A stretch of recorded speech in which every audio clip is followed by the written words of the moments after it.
the other day. I'm slightly coming up. You in the are. intros. Everyone's favorite little brother. Yeah, I'm working on it. Yeah, And you're the only person in sports that has a Heisman vote and an MVP vote. Oh, wow. Say it See, again. that's why he gets the introduction. That's exactly why he gets a good introduction. I'm figuring out the tone here. And the only guy that we haven't been able to introduce for the last couple of shows is actually back in Studio 34, hanging out in LA. That's right, Uncle P, Paul Pierce. The truth is joining us. The truth. How y'all doing? It's all You see how they Focus on us? Yeah, why the energy level so down? You gonna get all Celtics business. focus on us? This is serious time. It's all business. Oh, okay. Yeah, Paul. Okay. Paul got his boys on text. He ain't playing today. Going back and forth with Danny, hitting up Brad. We see you, Paul. Got it. Okay, Love it. Keep that same energy. We're going to get to your Celtics, but first we want to talk about the West because we do know that the Western Conference Finals are set. And we didn't think this was going to happen, but it did. It's 9-1 in the conference finals entering the series, and the lone loss coming in 2009 against the Magic. How about LeBron James will make his 11th appearance in this round? As for the Nuggets, they are back in the conference finals for the first time since 2009 when Carmelo Anthony was leading the team. They lost in 6 games to Kobe Bryant and the Lakers that time. Meanwhile, in LA, we know that we were going to probably see LeBron James and AD in this matchup. You didn't think that the Nuggets were coming. So my biggest question is, what can we expect from the Nuggets and Lakers series? Wow. First off, can we clown the Clippers? Yeah, do you want to? Okay. I picked them to win the championship. I picked them to win the West. But at least I picked them to play against LeBron and the Lakers. Like, I'll give the Nuggets their flowers later over the next couple of weeks. But to be winning double figures in multiple games, be up 3-1, have Kawhi Leonard, Paul George not show up, Lou Will, Montrez not show up, Doc Rivers third time, up 3-1 and his squad lose, I didn't see that coming. I looked down at my phone, Marie, I was like, what is way off P? Yeah. That was a playoff P. Oh. I was like, yo, this is really happening. And they got waxed. They did. They ain't lose Jay by a game-winning shot. They got waxed. So y'all can give the Nuggets their love, but I had to make sure that I talked about the Clippers because I'm glad you said that because you were so quick to pick them. You guys are both so quick to pick them. I mean, well, you look at the versatility that they had, and you would think that their leadership in Kawhi and P, but after watching multiple series with them, like, they have no leadership. They have no leadership. Think about all the best players on the teams that are in the bubble right now. Like, LeBron James' energy translates towards his team. Jimmy Butler's energy translates towards his team. For Kawhi Leonard, he's emotionless. That energy doesn't translate to the team. It doesn't impact their team. He can score a lot of buckets, but nobody was actually leading this team.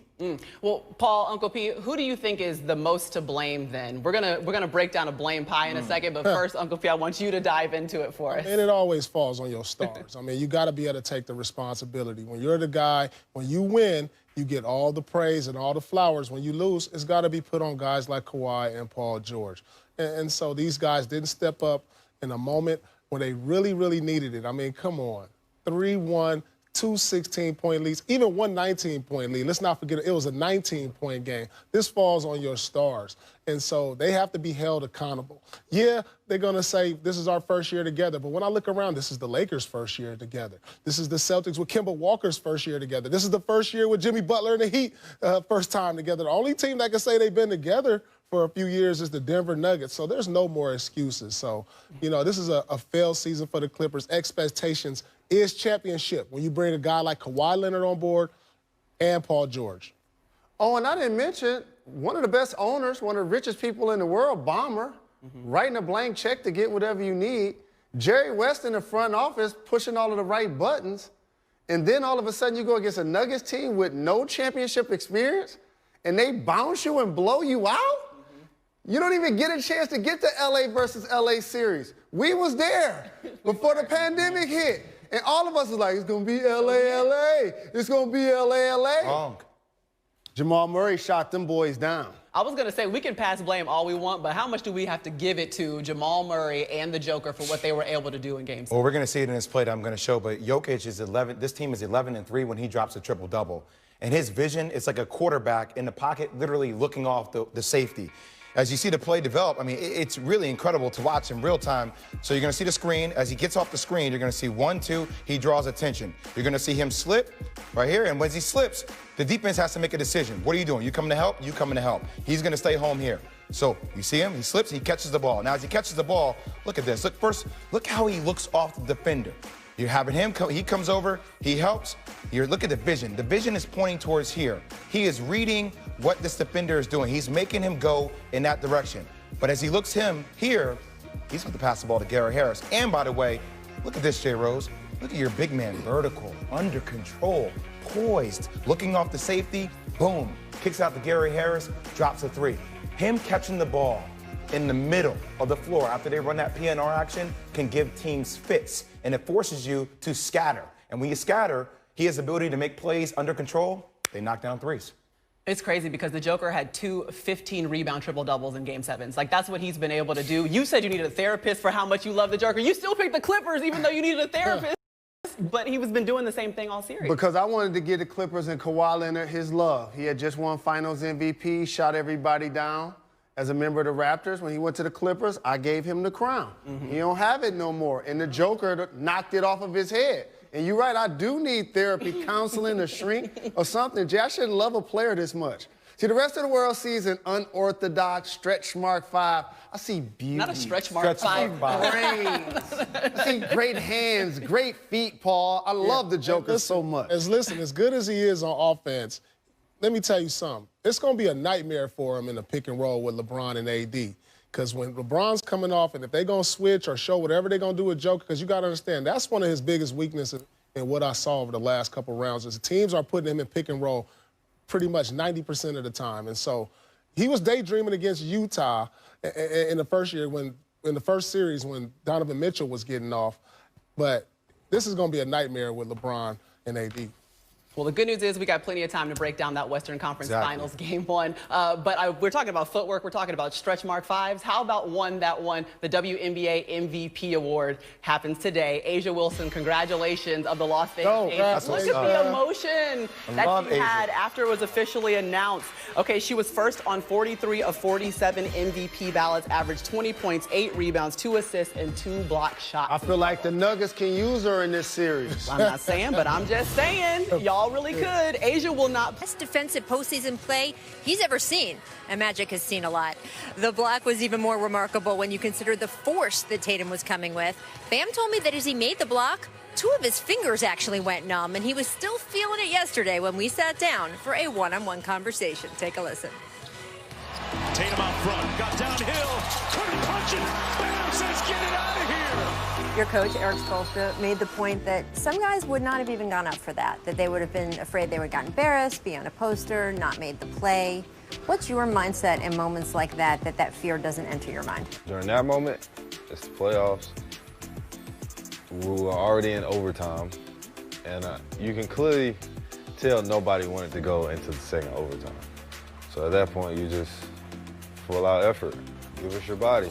That's kind of been our saying in the bubble world. Like, just sacrifice your body for your teammates. We all done it, and it was my turn. That's why he's the heart and soul of our team, right there, on the defensive end. We appreciate him. I know that I damn sure do. Well, Jimmy Butler says you are the heart and soul of the team. For a third-year player that, by the way, has Jimmy Butler on it, that is quite a statement. What do you think when you hear that? Great credit. You know, he sees how hard I work, my work ethic, and, you know, I want this team to be better. I hold myself to a high standard. Well, you mentioned your work ethic. I know where your work ethic comes from. You have a mom who made sure you had everything. She was raising you by herself in a trailer, and you took a picture of that trailer and you had it as the background on your phone for a while. I know you had a picture taped in your locker. You write the address sometimes on your shoes. What are you trying to remind yourself with that? Just where I come from. You know, I came from nothing to get here, literally. So, and it always takes me back when I write it on my shoe, or when I have a shoe and I think about it. It just takes me back to those memories of how I was living before I became the 14th pick in the draft. And really just thinking about it and all the hard work I went through and the ups and downs with my mom. You know, it's just been a whirlwind. Before you became the guy that Magic Johnson was tweeting about. Yeah, that guy. That guy. That guy. It's not just that Bam's play has made him such a key part of this Heat squad. It's his personality fit with the team at large, particularly Jimmy Butler. Bam has no problem with straight talk. No one has to manage his feelings. And he can not only take it, he can dish it out. Jimmy told me that Bam has gotten in his face plenty when they're not connecting right. And instead of being upset with the 23-year-old, Butler has only gained more respect for him. Maria, back to you. Well, Bam said it's been a whirlwind. How about this? He's been a difference maker for the Heat the entire season. During the regular season, he became the second player to lead a team in rebounds, assists, blocks, and field goal percentage. He joined Kareem Abdul-Jabbar, who did this for the Bucks in 1974-75. So I think, Jalen, that means that we're all on the Bam wagon. Yes, indeed. You see that name? You go ooh and ah when you jump in my car. People treat me like Kareem Abdul-Jabbar. That's Public Enemy, Maria, not the Migos. Okay. Don't do me. Well done. Late in the game, you want to get the ball to Jason Tatum, and rightfully so. They try to get a little switch action right here, and of course, you want to have all of your defenders paying attention.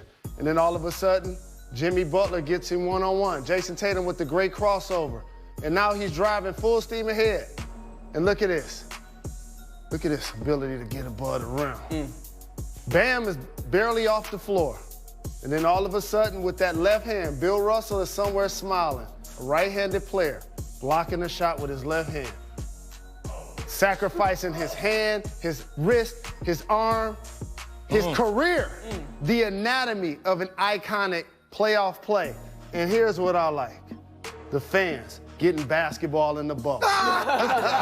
What? Getting we giving the people what they want. You got to. In the bubble. You got to. Congratulations, NBA. Off to the Eastern Conference Finals. Welcome to the Eastern Conference Finals. And Jason Tatum would have loved you to not break down that play right before his game, Jalen. But we do expect to see some greatness from this guy who, again, we keep talking about his ascension is astronomical. I mean, look, the big thing for Jason Tatum is down the stretch, they can't lose the continuity. They can't go to ISO ball. All right, here's what we know for sure. The Heat have a culture that... Everything, black chucks, everything. $12 million is not going to bring back Breonna Taylor into this world. You can throw any kind of truckload of money.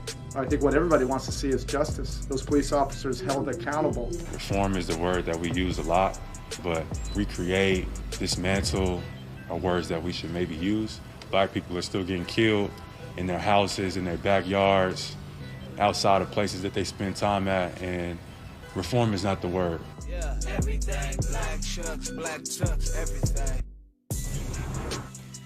Nelson Mandela said, "A winner is a dreamer who never gives up." Well, NBA players are still dreaming of a better tomorrow for the Black community and speaking and using their platforms to make sure that it happens.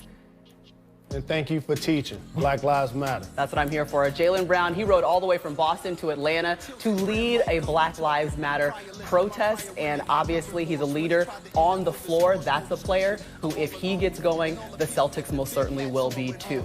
All right, coming up on NBA Countdown, we still get to hear from Kemba Walker and Uncle P. Paul Pierce will do a hologram interview because he's certified everywhere. You don't have to print his resume. That is Migos, not Sugar Hill Gang, Jalen. And then in 14 minutes, we break down Pat Riley's Heat culture, and we'll talk about the Heat's pressure offense. But most importantly, I got one back. I love this game.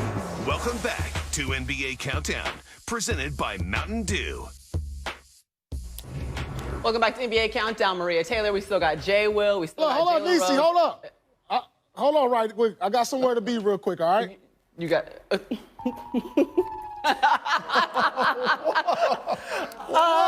Okay, Uncle P. So we give you one thing. Really? Oh, Black George Jackson? Now he runs the whole show. I guess it's time for the hologram interview presented by AT&T 5G. Oh, I'm headed to the bubble. Oh, man. Oh, Kimba's there. What's up, Kimba? How you doing, man? It's Paul here. Good. What's up, P? Hey, man, I know it was a tough loss last night. How are you feeling, and what's the state of mind of the team today? Yeah, it was a tough one, but, you know, you live and you learn. You watch film, you get better, you adjust, and, you know, it's only game one, so, you know, we're going to try to go out there, you know, go hard and get a win. You said you were terrible. You know, I know you've been struggling a little bit offensively. It's different from being in Charlotte now. You got other guys that can take that offensive load off you, so you're not always the #1 guy. So, well, what do you think you have to do to get back on track offensively? I just gotta get back to being myself. For the most part, I think it's more mental than anything. You know, I gotta get back to being my upbeat self, being positive, and just finding a way. You know, my teammates, they trusted me. They trust me to be the leader that I'm capable of being. You know, the offense will come. That's the least of my worries right now. You know, it's really just, you know, encouraging my teammates and being positive like I normally am. All right, listen. I heard an interesting fact about you, man. And, you know, I've been watching you a long time at Connecticut. You got some of the best footwork in the game. But I also heard that you danced at Apollo, man, at the age of 10.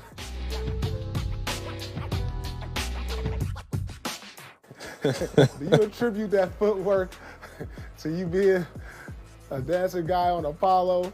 That young man? I don't know. My pops always said that, but I don't know. I ain't really rolling with that one.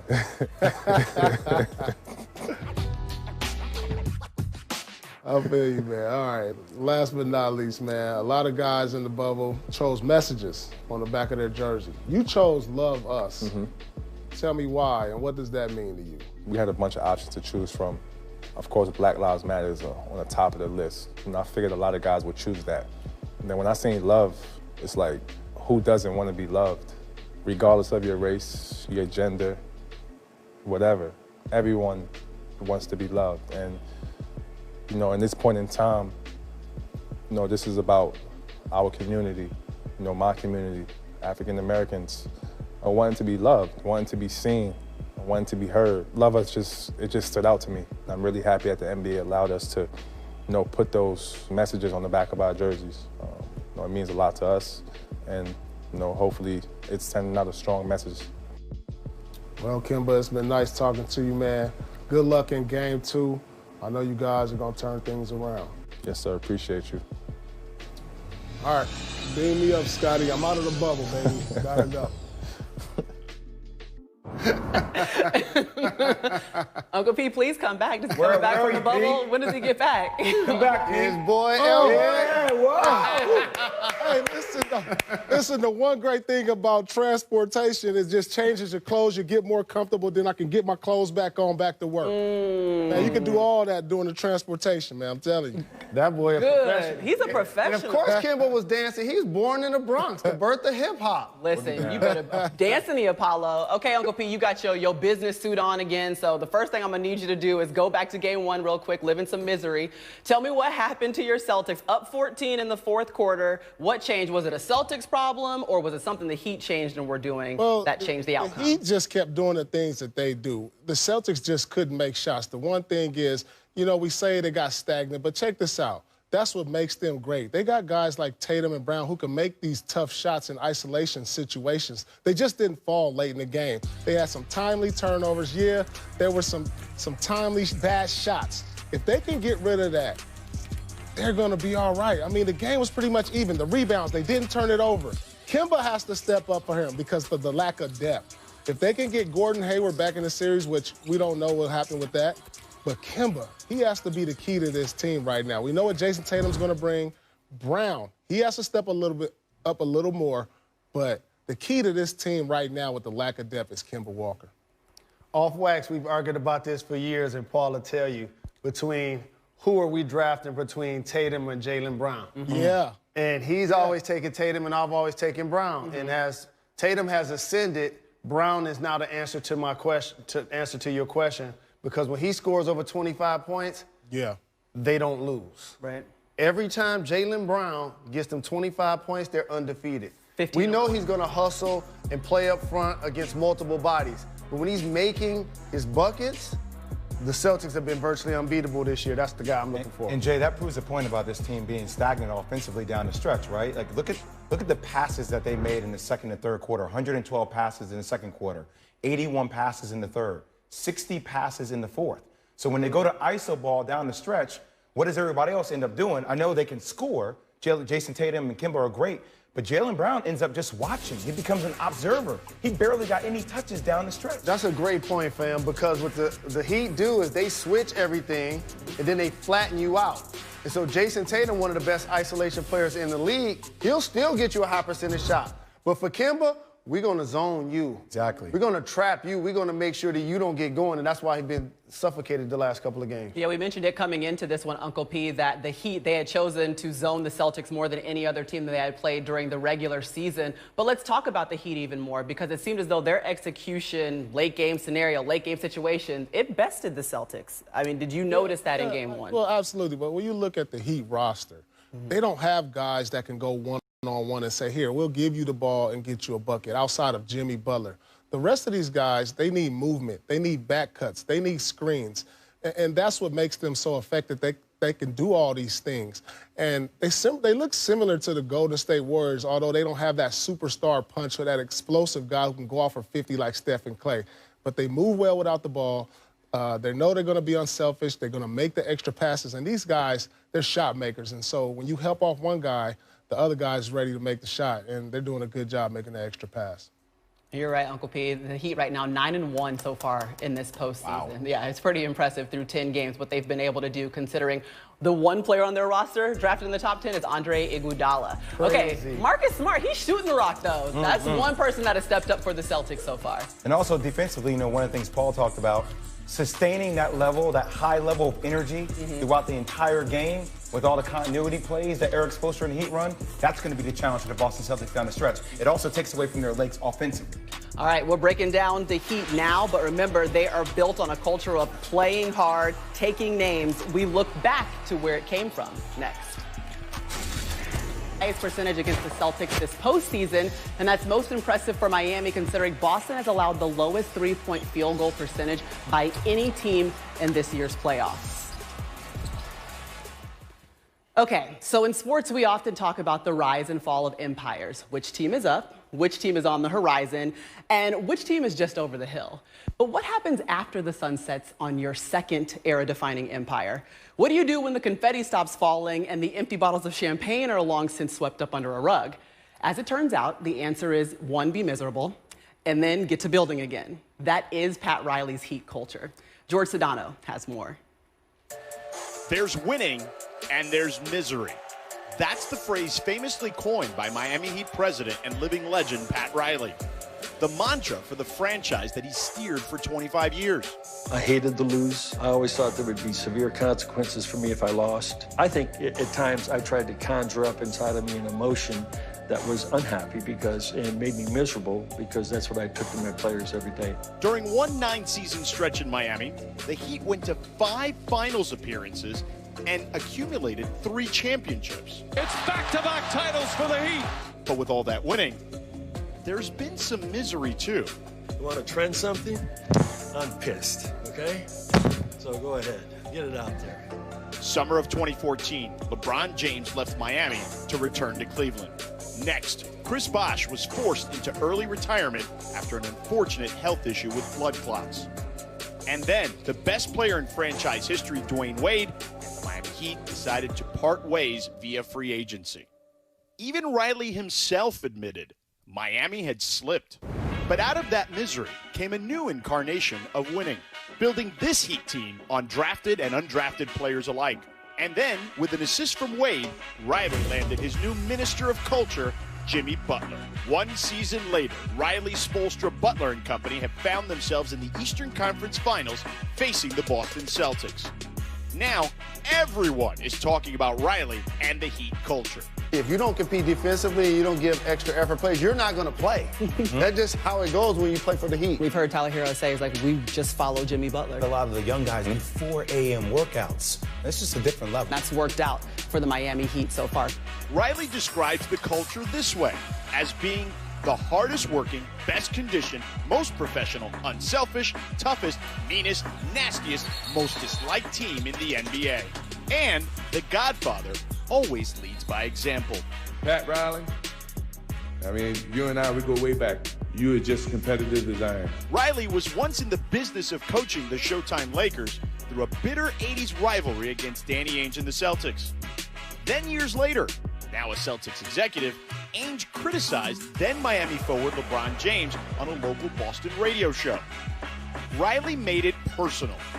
issuing a statement through a Miami team spokesman that said, quote, Danny Ainge needs to shut the up and manage his own team. He was the biggest whiner going when he was playing, and I know that because I coached against him.